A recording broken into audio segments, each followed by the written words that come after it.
ne veux pas discuter avec des pantins.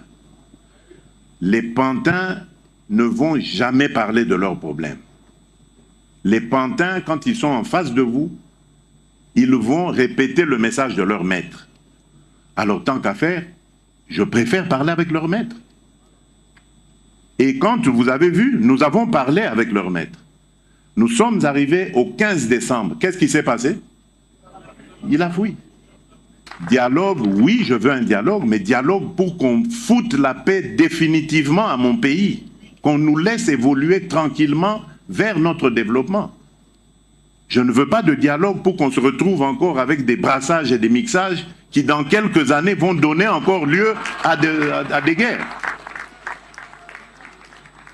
Ne soyez pas étonnés dans les jours prochains, parce que je compte charger mon conseiller spécial de voir d'autres Congolais, acteurs politiques, de les inviter à venir dans cette coalition que je veux nationale, forte et indivisible, qui va faire front face à l'ennemi. Donc voilà maintenant pourquoi je cherche les autres fils du pays pour leur tendre la main et dire, mettons-nous ensemble, faisons face à l'ennemi.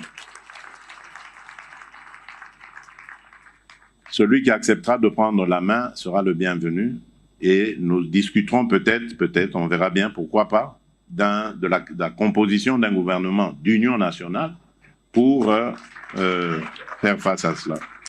Ne soyons pas distraits parce que